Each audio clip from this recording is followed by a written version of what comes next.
খালুজা, দুনিয়ার কে আমাকে ফল দেয় না, স্বয়ং আমার মালিক আল্লাহ আমার ঘরের মধ্যে এই ফল ফেরেশতা দিয়ে আমাকে। আর আস্তে সুবহানাল্লাহ। এই দৃশ্য দেখার পর হযরত জাকারিয়ার ঘরেও তো সন্তান নাই, মনে আছে প্রথম যে বলছিলাম, তার ঘরেও তো কোনো সন্তান নাই। সুজা জাকারিয়া আলাইহিস সালাম সকালবেলা ল্যাংটা সার মাজারে দৌড় দিছে, খেতা সার মাজারে দৌড় দিছে, বদনা সার মাজারে দৌড় দিছে। সিলেটে গেছি এক মা বিলে, গিয়ে দেখি এক মাজারের মধ্যে লেখা সাইনবোর্ড খেতা সার মাজার। বললাম বাবারে কত মাজারের নাম শুনছি, খেতা সার মাজারের অর্থটা বুঝলাম। কই হুজুর বাবা যখন মারা গেছে, কেবলা বাবা, খাজা বাবা, গাঞ্জা বাবা, কথা কয় না, যখন মারা গেছে তিনি শীতকালীন যে খেতাটা ব্যবহার, এটা আমরা দাফন করে ছোটখাটো একটা মাজার বানাই, নাম দিছি খেতা সার মাজার। আর যত মাজার দেখবেন সবদিন মেইন রোডে যান, কথা বলা, যত পীর মারা যায় দেখবেন এগুলো কিভাবে যেন মারার সময় আজরাইলের সাথে চুক্তিপত্র করে নেয়। আজরাইলের কিছু বান্ডিল দেয়া বলে আমার রাস্তার পাশে নিয়ে মাইল, কেমনে যেন এগুলো দৌড়ায় মাজার রাস্তার পাশে যায়। রাস্তার পাশে না গেলে ওই যে বাসটা যেহেতু আমাদের বাড়ি এলাকায় এখানে দাঁড়াইবো আর কিছু টাকা দিয়ে যাবে, এই জন্য সবগুলো মেইন রোডের পাশে গিয়ে মরে। কি কন? আস্তাগফিরুল্লাহ, মাজার হত্যা হবে না, মাজারে যারা যায় মাজারে গেলে ঈমান নষ্ট হয়, ঠিক কিনা বলেন? আল্লাহ মাফ করো। কেউ কেউ নতুন নতুন পীর হইতে চায়, মাদ্রাসায় পড়ে না, নামাজ নাই, রোজা নাই, আল্লাহ নাই, বিল্লাহ নাই, পীর সাজে, কথা বলেন ঠিক কিনা? পীর ওয়াদা কে তো সহজ, পৃথিবীর সবচাইতে বড় পীর ছিলেন আমার নবী, ঠিক কিনা বলেন? হযরত মারইয়াম আলাইহিস সালামের মা দোয়া কবুল, মারইয়ামের গায়েও হাত দিতে পারে নাই, ঈসা রুহুল্লাহর গায়েও হাত দিতে। ফাতাকাব্বালাহা রাব্বুহা বিকবুলিন হাসানিন ওয়া আমবাতাহা নাবাতান হাসানা ওয়া কাফফালাহা জাকারিয়া। একটা সন্তান 1 বছরে যে পরিমাণ বাড়ে, হযরতে মারইয়াম একদিনে সে পরিমাণ বাড়ছে। বাড়াইছেন কে? ফাতাকাব্বালাহা রাব্বুহা বিকবুলিন হাসান, এমন ভাবে আল্লাহ এই দোয়া কবুল করছে, একদিনে 1 বছরে যে পরিমাণ সন্তানের শরীর বৃদ্ধি হয়, মারইয়াম আলাইহিস সালামে একদিনে সে পরিমাণ বাড়ছে। وأنبتها نباتا حسنا وكفلها زكريا। হযরত মারইয়ামের বয়স যখন 7 বছর, মা তো মান্নত করছিল কই দিব, ঘুমাই গেছেন তারা, কই দিব মসজিদে আকসা বাইতুল মুকাদ্দাসে, ঠিক কিনা বলেন? সেই মান্নত পূরণ করার জন্য হযরত মারইয়ামকে মা কুলে করে নিয়ে গেলেন বাইতুল মুকাদ্দাসে। তখন 29 জন মুতাওয়াল্লি ছিল। মুতাওয়াল্লি বুঝেন তো, যারা দেখাশোনা করে বাইতুল মুকাদ্দাস কয়জন ছিল? যেই মারইয়ামকে কুলি করে মারইয়ামের মা হান্না বিনতে ফাকুদ নিয়ে গেলেন, দুনাকুমুন নাদিরা, দুনাকুমুন নাদিরা, গিয়ে বললেন আমি মান্নত করেছিলাম, মান্নত নিয়ে আসলাম, মান্নতরা তোমরা গ্রহণ করো, আমাকে উদ্ধার করো। সুবহানাল্লাহ বলেন। 29 জন মুতাওয়াল্লি ছিল, সবাই বলে আমাকে দাও, আমাকে দাও, কারণ আমার নেতা ছিলেন ইমরান, নেতার অনেক অবদান আমার উপর আছে, কমপক্ষে নেতার মেয়েটাকে লালন পালন করে কিছুটা হলো ঋণ পরিশোধ করতে। এটারে বলে এহসানের শুকরিয়া আদায় করা। মানুষ কেউ কার উপর উপকার করলে এটাকে মনে রাখা, আর এখন যত উপকার করবেন তত নিমুখ খারামি করবেন, ঠিক না? এই জন্য আল্লাহর এক ওলির কবরে লেখা আছে ইত্তাক শাররা মান আহসানতা ইলাইহি কারো উপকার করলে তুমি রেডি থাকো, তোমার বদলা দেওয়ার চেষ্টা করবে। দেখছেন দুনিয়াটা উল্লে গেছে। আরে তুমি তার দ্বারা উপকার পাইছো, তার সারা জিন্দিগি তার ঋণী হয়ে থাকো যে আপনি যে উপকার আমারে করছে, বরং উল্টার তুমি আমার কি করছো। কথা যদিও এরকমের লোক এই এলাকায় নাই, অন্য এলাকায় আছে।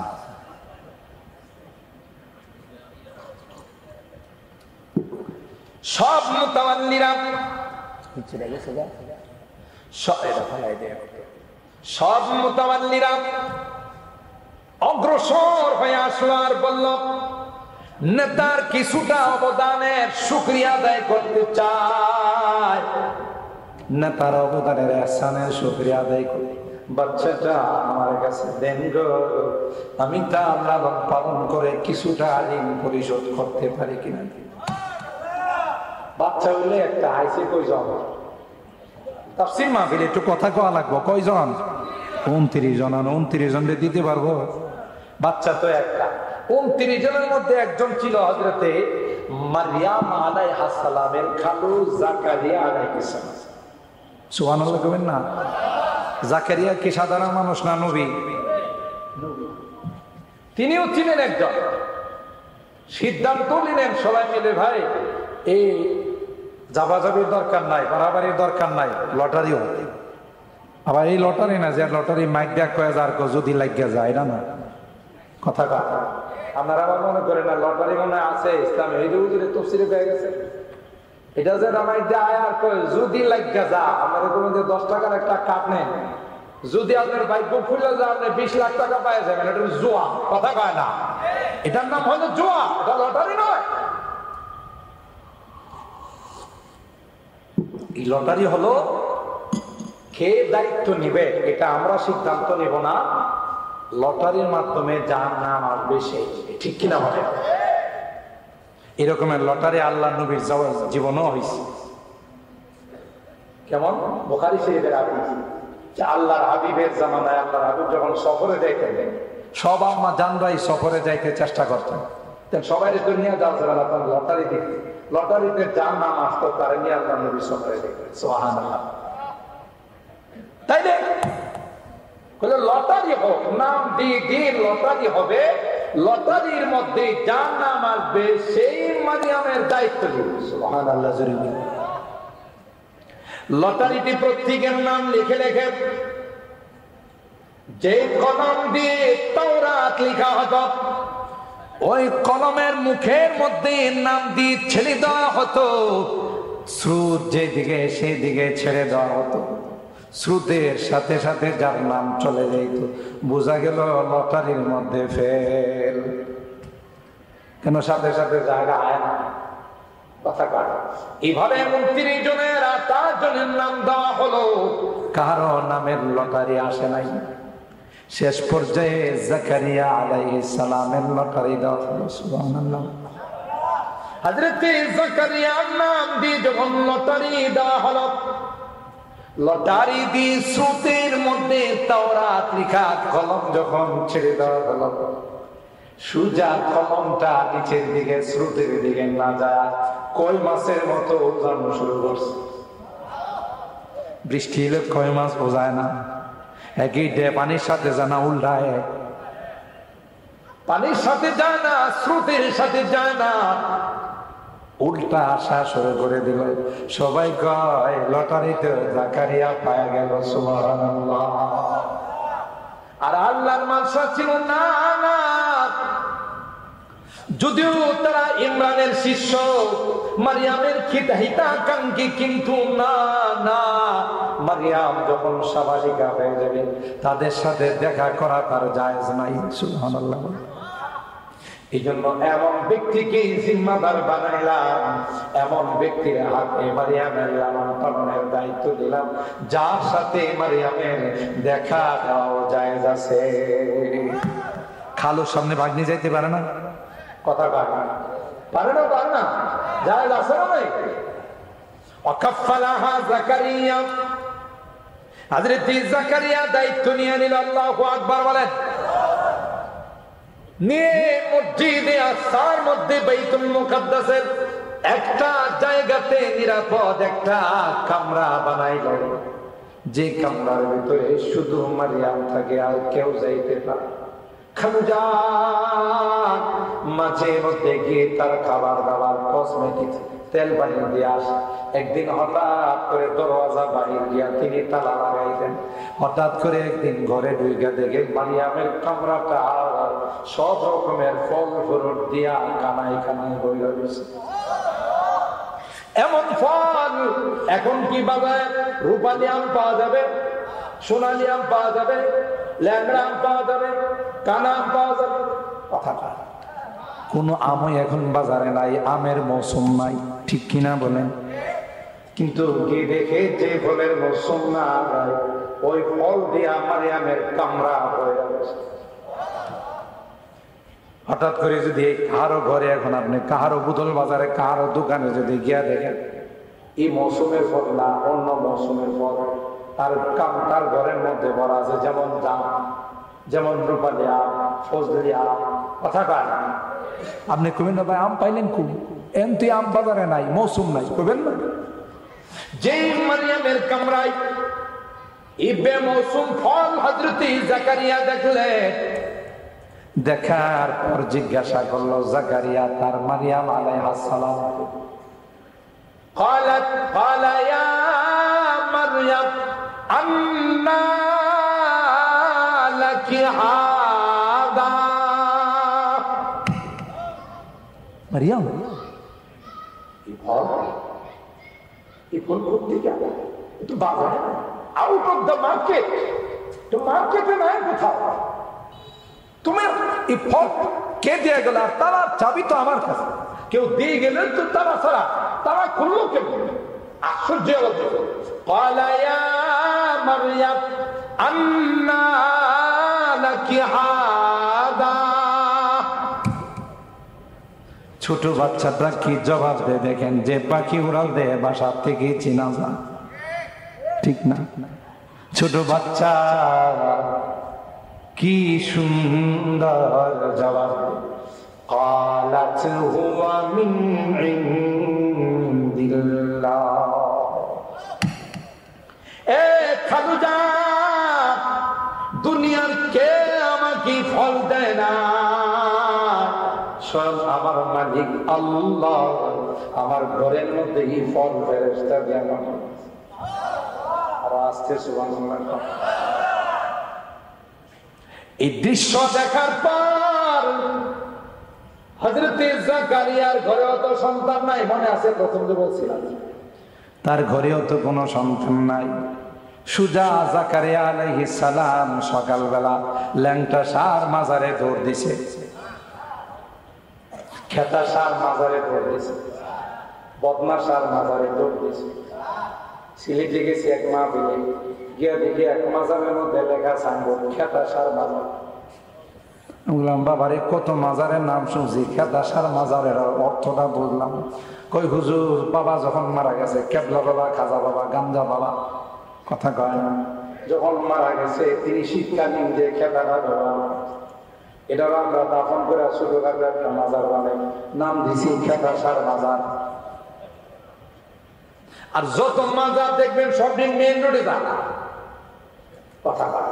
যত পীর মারা যায় দেখবেন এগুলো কিভাবে যেন মারার সময় আজরাইলের সাথে চুক্তিপত্র করে নেয়, আজরাইলের কিছু বান্ডিল দিয়ে বলে আমার রাস্তার পাশে নিয়ে নাই, কেমনে যেন এগুলো দৌড়ায় মাজার রাস্তার পাশে রাখেন। রাস্তার পাশে না গেলে ওই যে বাসটা যেহেতু আপনার বাড়ি এলাকায় এনে দাঁড়াইব আর কিছু টাকা দিয়ে দেবে, এই জন্য সবগুলো মেইন রোডের পাশে গিয়ে মরে। কি কন? মাজার হত্যা হবেন না, মাজারে যারা যায় মাজারে গেলে ঈমান নষ্ট হয়, ঠিক কিনা বলেন? আল্লাহ মাফ করো।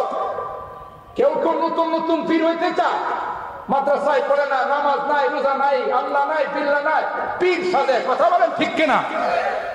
পীর ওয়াটা কে তো সহজ, পৃথিবীর সবচাইতে বড় পীর ছিলেন আমার নবী, ঠিক কিনা বলেন? কিন্তু আমার নবী কি বছরে কয়টা উরুস করতেন? গান বাজনা কয়টা বাজাইতেন? বোঝা গেল যারা উরুস করে মাজার করে গান বাজনা বাজার, এটা নবীর উম্মত, এটা শয়তানের উম্মত। কথা বলেন ঠিক কিনা? বুঝতে হবে কোন দলিলের দরকার নাই, কোরআন হাদিসের দরকার নাই। যারা উরুস কইরা গান বাজায়, লালন সার গান বাজায়, আওলা জাওলা গান বাজায়, বিভিন্ন রকমের বাদ্যযন্ত্র বাজায়, এটি কোন পীর নয়, এটি শয়তানের খলিফা। ঠিক কিনা বলেন? মুহতারাম হাজির, হযরত জাকারিয়া আলাইহিস সালাম কই গেছেন? সুজা মসজিদে আকসা মেহরাবের মধ্যে ওযু ইস্তেঞ্জা করে গিয়ে নামাজে দাঁড়াইছেন। সুবহানাল্লাহ। যেগুলো মুশকিল কুশাকে এক মাজারে যায় দেখি সাইনবোর্ড লেখা মুশকিল কুশার মাজার। আস্তাগফিরুল্লাহ। মুশকিল কুশা তো আল্লাহ কি মারা গেছে? এই যে মাজার বানাইলো, তাইলে মানে এর বাবার মুশকিল কুশা বানাইছে। সমস্ত সমস্যার সমাধান দিতে পারে কে? কোন মানুষকে যদি বলা হয় সমস্ত সমস্যার সমাধান দাতা, ঈমান থাকবে না, যাবে? আপনি চিন্তা করছেন? ওই মসজিদের মধ্যে হুনালিকা দাআ জাকারিয়া রাব্বাহ। হযরত জাকারিয়া মসজিদে আকসার মিহরাবের মধ্যে ঢুকে 2 রাকাত নামাজ পড়ে আল্লাহর কাছে সন্তান চাইতে। সুবহানাল্লাহ। قال رب هب لي من لدنك ذرية طيبة। হাত তুলে মালিক দেখো, এ মালিক, তোমার কাছে কোনো কিছুর অভাব নাই, তোমার ভান্ডারে কোনো কিছুর কমতি নাই, তাই আমি তোমার কাছে একটা সন্তান ভিক্ষা চাই। যদি বেমৌসুম ফল মারিয়ামের কামরায় ঢুকাইতে পারো। আমারও বয়স হয়ে গেছে, আমার স্ত্রীর বয়স, আমার বয়স মাত্র 120 আর আমার স্ত্রীর বয়স মাত্র 99। এই বয়স তো অ্যাভেলেবেল বাচ্চা হয় না। কথা কয় না। আল্লাহরে ডাক দেখে, আল্লাহ, মারিয়ামের ঘরে যদি বেমৌসুম ফল ঢুকতে পারে, আমার বয়স হয়েছে, আমার স্ত্রীর বয়স হয়েছে, তাতে কি আসা যায়? তুমি দিলে তো বয়স লাগে না।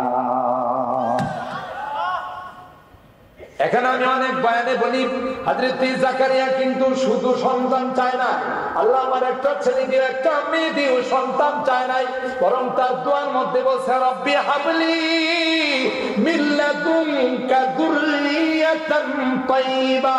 আল্লাহ আমাকে একটা পবিত্র নেককার সন্তান দিও।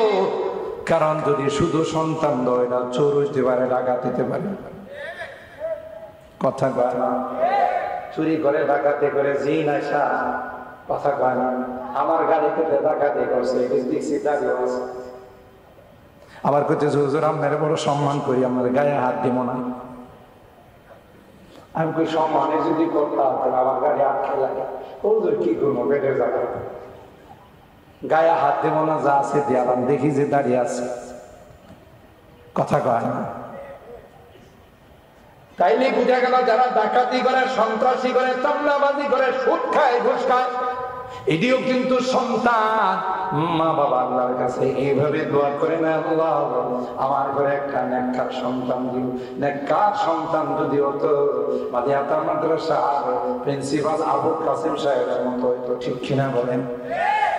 সিলেটের হুজুরের মতো হয়তো, এই আপনাদের দক্ষিণ পাড়া পশ্চিম পাড়া মসজিদের ইমামের মতো হতো। একচুয়ালি করত না, ডাকাতি করত না। আপনি একটা কোদাল বাইরে রেখে দেখেন সকালবেলা পাইবেন। কথা কয় না? এরকমের নেককার মানুষ এই এলাকায় আছে না নাই? কথা কয় না? আরে বাবা, মসজিদের কোরআন শরীফের উপরে পাও রাখা মসজিদের গরিবের জায়গা, কত বড় বদমাশ আর কত বড় হারামজাদা, কথা বলেন ঠিক কিনা? এটাও তো সন্তান, কিন্তু বালা সন্তান হয়েছে না খারাপ সন্তান?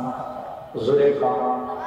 এই জন্য যুবকরা বিশেষ করে তোমরা যখন আল্লাহর কাছে দোয়া করবা, তখন বলতে হবে আল্লাহ আমাকে একটা নেককার সন্তান দান করো। কি বলতে হবে? বলেন বলেন, কি বলতে হবে? কোনদিন সন্তান চায় না, সন্তান চাইলে একশো শিকদারে কালা জাহাঙ্গীর, পিচ্ছি হান্নান, চুর হইব, ডাকাত হইব, সন্ত্রাস। কথা বলেন ঠিক কিনা?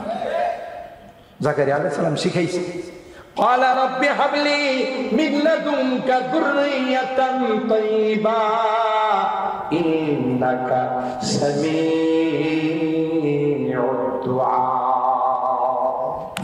আপনি দোয়া কবুল করি সাথে সাথে দোয়া কবুল সুবহানাল্লাহ কারণ দোয়াটা করছে কই মসজিদের ভিতরে আর মসজিদের ভিতরে দোয়া করলে কবুল হয় না নামাজ পড়া আল্লাহর কাছে মসজিদের ভিতরে দোয়া আর আমাদের শিখাই দিয়ে গেছে কিছু চাইবা আল্লাহর কাছে নামাজ পড়ে চাই আল্লাহ কবুল করবে ঠিক কিনা বলেন বাস সুসংবাদ চলে আসছে এবং যে সন্তান হবে সন্তানের নাম কি হবে সেই নাম পর্যন্ত বলে দেওয়া হচ্ছে ঠিক কিনা বলেন আল্লাহ তাআলা সুসংবাদ দিয়েছেন ওয়ায়ুবাশশিরুকা বিয়াহইয়া মুসাদ্দিকান বিকালিমাতিন মিনাল্লাহ ওয়া সাইয়্যিদান ওয়া হাসুরা ওয়া নাবিয়্যাম মিনাস সালিহিন তোমার ঘরে একটা সন্তান দিব হে নবী সুবহানাল্লাহ